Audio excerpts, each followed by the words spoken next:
Jake Lloyd once said he wanted a Turbo Man toy with moving arms and legs, a boomerang, a rock'n'roller jetpack, and a voice that sounded real. That wish from a movie set would later feel strangely symbolic, because the real world gave him none of that fun or safety. After his role in Star Wars, he faced something no child should face. Jake was still very young when more than 1,000 hate letters began arriving at his home. Adults blamed him, a little boy, for ruining their childhood. The harsh words were shocking, and the bullying only got worse. But even that was nothing compared to what his family went through in 2018. Their life changed in a way that left deep wounds.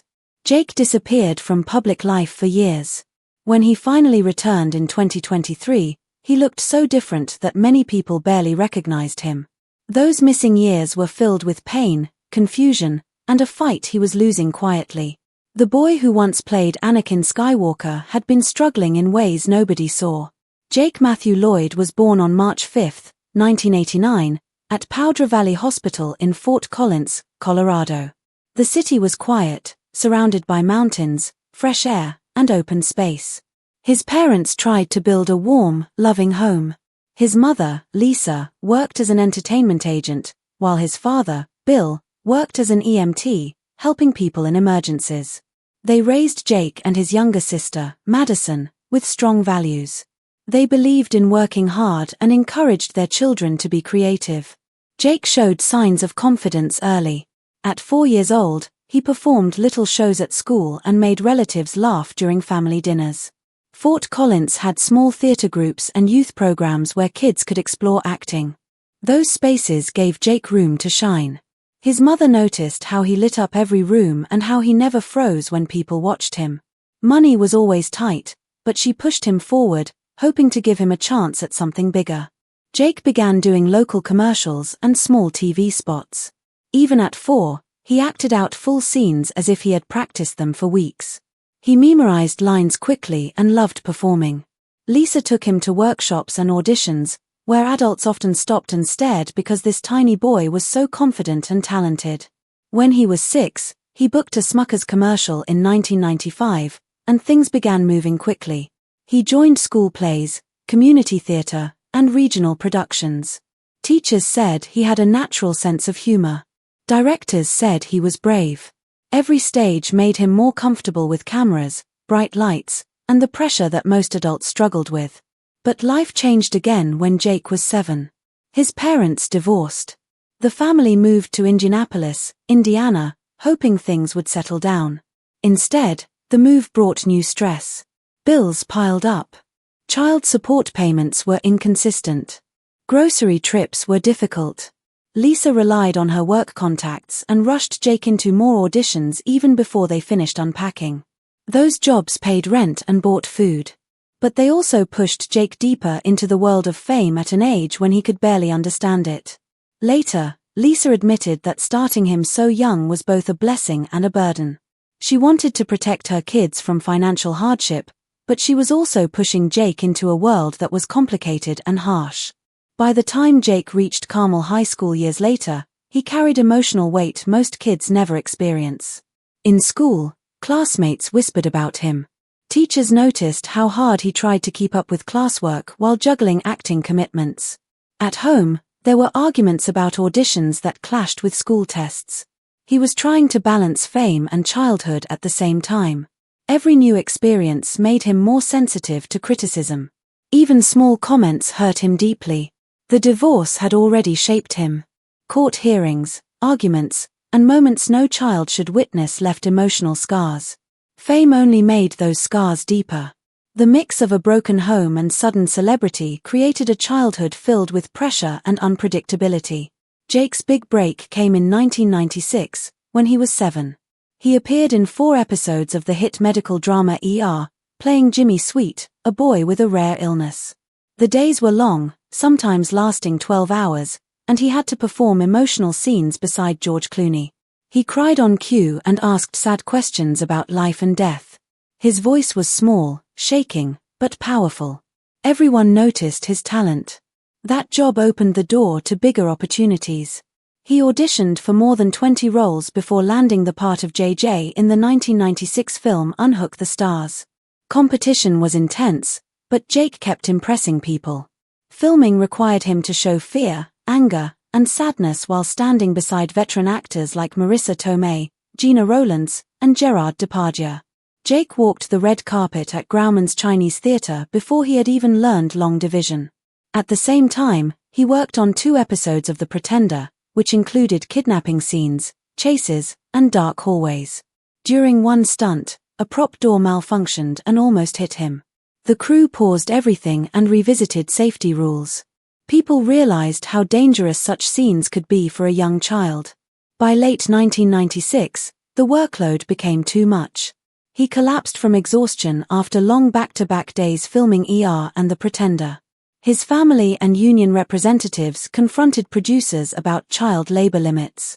He was only 8 and already burned out.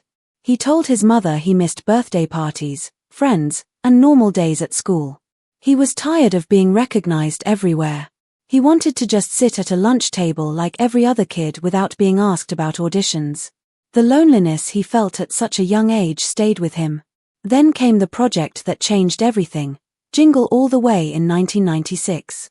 Jake played Jamie Langston beside Arnold Schwarzenegger. The film made $129 million worldwide. Jamie desperately wanted a Turbo Man toy, and audiences loved his energy. Jake was lively on set, running through store aisles shouting lines, sometimes improvising words that made Schwarzenegger laugh. But there were accidents too. In one scene, he knocked down a huge display of toys, and production stopped for 2 hours while the crew rebuilt the set. The director scolded him lightly but also laughed because it felt like something a real kid would do. Jake made every scene feel alive. The tantrum scene became one of the most memorable in the movie. Jake had to cry for real in 15 takes, using real emotions from arguments with his sister Madison to make the scene honest. The crew saw his tiny face trembling and knew they were capturing something powerful. After the movie released, Jake received more than 500 fan letters. But hidden among them was danger. A stalker sent disturbing gifts, and his mother quickly increased security at home. It was a frightening reminder that fame can threaten a child's safety. Even with all the attention, Jake stayed grounded. In interviews, he said he liked real toys more than Hollywood props. He liked playing with kids his age more than working on sets. Acting didn't feel fun to him anymore. It felt like a job. His honesty showed how heavy fame can be for a child. Around this time, he starred in Apollo 11, playing Mark Armstrong, the son of astronaut Neil Armstrong. The production tried to recreate the moon landing with extreme accuracy.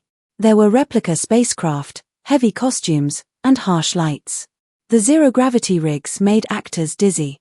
Jake spent hours in the mock command module, sweating and feeling sick, but still delivering his lines. NASA consultants corrected tiny details during filming. Jake had to memorize complicated dialogue taken from real NASA transcripts. During one emotional scene, he added an unscripted line about being afraid of space travel. It came from his real fear of flying on the small planes used during production. The director was surprised because the moment felt real and heartfelt. Older actors like Jeffrey Donovan guided him, teaching him how to stay calm during long takes and repeated scenes. But Jake was still a kid. He sometimes giggled during serious moments, ruining takes. A producer scolded him in front of the cast, and Jake felt embarrassed. Still, he kept trying. His work ethic impressed everyone. His performance earned him a Young Artist Award nomination.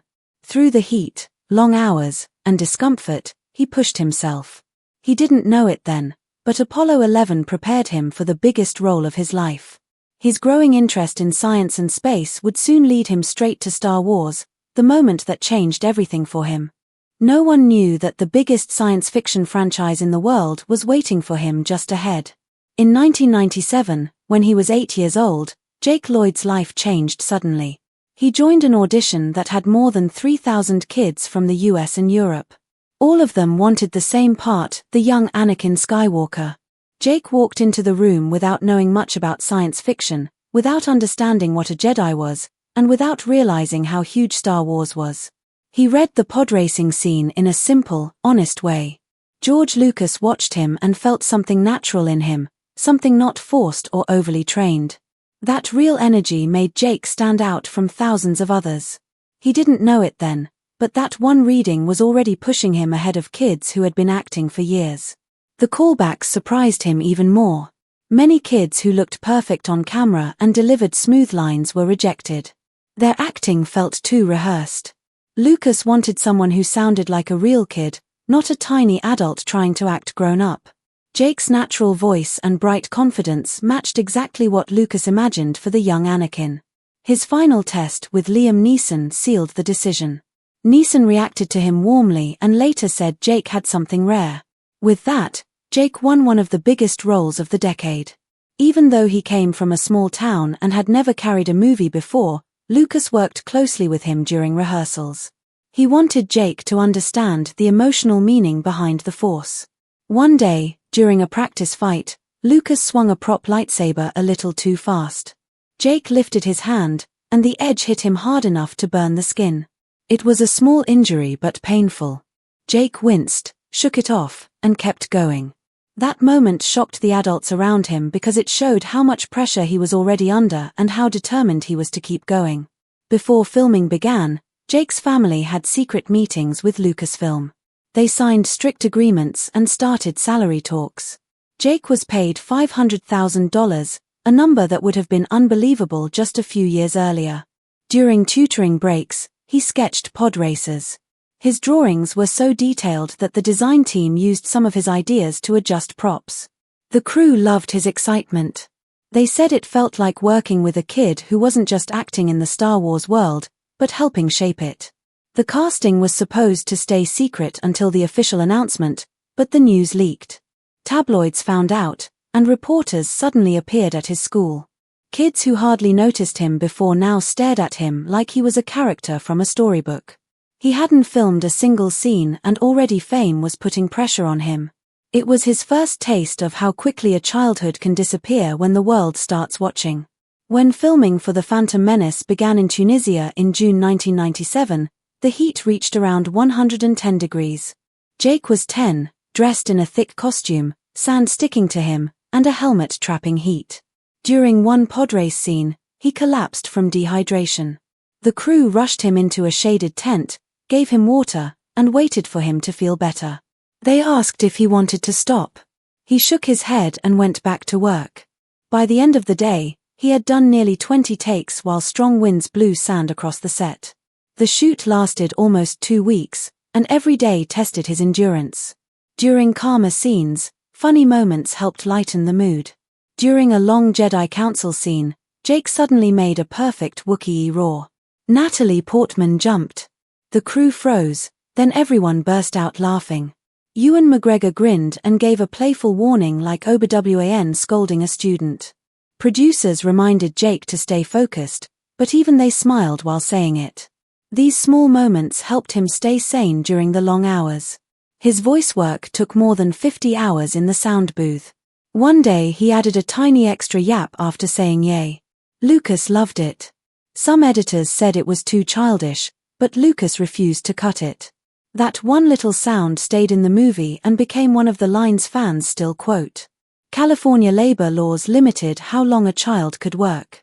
He could only film 4 hours a day, so the entire production had to adjust to his schedule. It caused delays, and some scenes took many days to finish. After one exhausting morning, Jake broke down crying off camera. He was tired, overwhelmed, and carrying the weight of a role no kid his age could fully understand. The crew suddenly realized how much pressure he was holding inside. They wanted to protect him, but they also had deadlines to meet. When filming wrapped in 1998, he kept a small pod racer model from the set. It looked like a toy, but it meant something deeper. He had spent 6 months away from school and friends, living a life he never asked for. The model reminded him how strange and lonely the journey had been. Later he said he just wanted to play like other kids, but instead he lived inside a world controlled by adults. On May 19, 1999, he walked the red carpet at the Chinese theater. He was 10, wearing a suit, lights flashing in his eyes, crowds cheering, and everyone trying to take his picture. The movie made $64 million in its opening weekend and eventually passed $1 billion. Jake became famous overnight. He smiled and waved, not realizing a storm was coming. When critics watched the film, many went after him. Some reviews called his acting wooden. Others claimed he slowed the movie down. Adults on early internet forums mocked him with cruel nicknames. He was too young to understand it, but his mother understood it clearly. Soon threatening letters started arriving at their home. More than 1,000 hateful messages came in. His mother tried to protect him from all of it. His face appeared on toys, cereal boxes, and video games. Kids everywhere played with his character, but the children at his own school bullied him non-stop. They repeated his lines, mocked his voice, and filled hallways with taunts. The pressure crushed him, and he began withdrawing, skipping school, and developing anxiety. Newsweek published a harsh review attacking him directly. Ron Howard reacted angrily. He wrote a public letter defending Jake and calling the criticism unfair.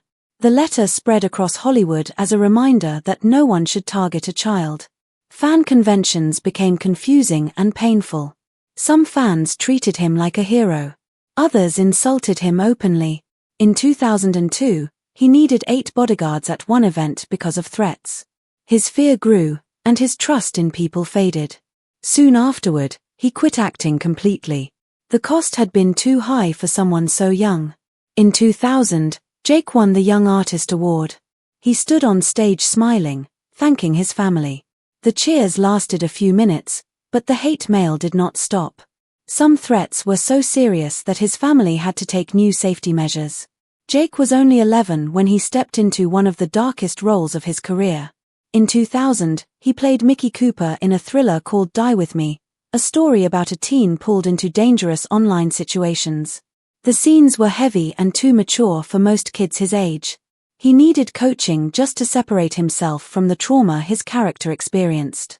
The role stayed with him and left him shaken. People still called him Anakin, but this film showed a darker side of him and marked the beginning of his slow exit from Hollywood. His next job, in the movie Madison, filmed in 2001 and released in 2005, didn't help much. He played the son of a racing driver.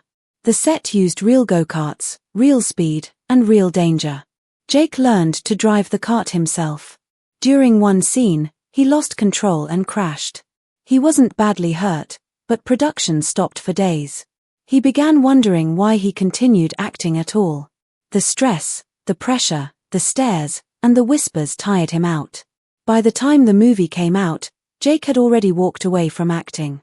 Fans didn't know then that it would be the last time they saw him in a major film. Even after quitting movies, he tried staying connected to the Star Wars world by voicing Anakin in several video games. At first it was fun, but soon the old stress came back.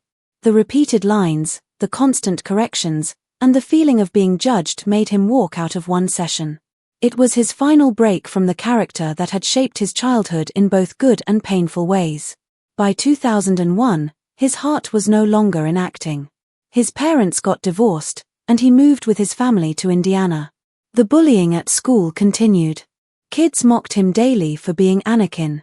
One day he went home and tore his own Star Wars drawings in anger. That was the moment he knew he was done forever. The world remembered him as Anakin Skywalker, but he didn't want any part of that identity anymore.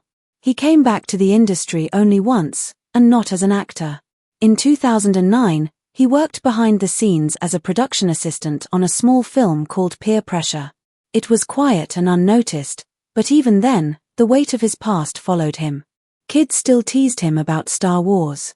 He finished his job, kept to himself, and left. It was the last time he touched anything related to Hollywood. In 2007, he graduated from Carmel High School and tried studying film and psychology in college. But within months, things started slipping in ways he couldn't understand. He saw things that weren't there. He felt watched even when alone. His mind tricked him. By spring 2008, he dropped out. Doctors later diagnosed him with schizophrenia, a condition that ran in his family. The symptoms came fast: paranoia, hallucinations, fear, and he didn't understand what was happening, so he didn't ask for help. It marked the beginning of a long, quiet struggle. By 2012, he tried attending conventions again to meet fans, but the experience was hurtful. Some adults yelled at him, blaming him for a movie he filmed at age 8. Others mocked him while he tried to be polite. Each event made him shake more. Soon he stopped attending entirely. Then he suffered a deep personal loss. In 2018, his younger sister Madison died at 26. Her death broke him. She had been his comfort, the one who sat with him through his episodes and understood him without explanation. After she was gone, he drifted deeper into confusion. Sometimes he repeated her name during the moments when reality slipped away. His family watched him disappear into silence. His illness and his grief pushed him even further down. In 2015, he had already shown how far he was falling. He was arrested in South Carolina after a dangerous chase. He was terrified, confused, and stuck in a psychotic episode. Police didn't recognize the illness. The court couldn't find space in a mental health facility, so he spent 10 months in jail. No treatment, no medication, and no therapy. His mother later said the system failed him. Instead of help, he received isolation, which worsened his condition. His lowest point came in 2023 on a California freeway. He stopped traffic completely. Cars lined up while he stood there talking to voices only he could hear. His break lasted for hours. He was taken to a hospital and kept in mandatory inpatient care for 18 months. His condition was severe. He refused medication at first because his illness convinced him he was fine. Staff reported violent outbursts and deep delusions. But for the first time in years, he got steady long-term treatment. In January 2025, he entered a new chapter. He left the facility and moved to a rehabilitation center that allowed him some freedom. This time he took medication willingly. He understood his illness and worked with therapists. He said the treatment felt like a cushion that protected him from falling back into chaos. He played video games with his family and went on small outings. His mother finally felt relief watching him try hard to stay stable. At 35, he finally found solid ground. He even found comfort in the same fan community that once hurt him. In early 2025, he said meeting kind fans felt healing. He appreciated their support. He planned to celebrate May 4th by playing Star Wars games with his mother and reconnecting with memories that once caused him pain. The connection he feared now felt warm and safe. Then came a revelation that changed the story people told for years. In 2024, his mother explained that his schizophrenia wasn't caused by bullying, Star Wars, or stress. It came from genetics. It ran in the family and would have appeared no matter what. She said the illness was never his fault. Understanding this changed how people saw his story. It shifted the blame away from a movie or a child and placed it on biology and compassion. By 2025, Jake said he felt pretty good. Not perfect or cured, but steady. He had no plans to return to acting. All he wanted was peace, stability, and a life without fear. With medication, therapy, and strong family support, he could finally breathe. Fans still reached out, and he accepted their kindness without fear. After 2 decades of struggle, he stepped into a life defined not by fame or pain, but by healing and a quiet hope for a better future.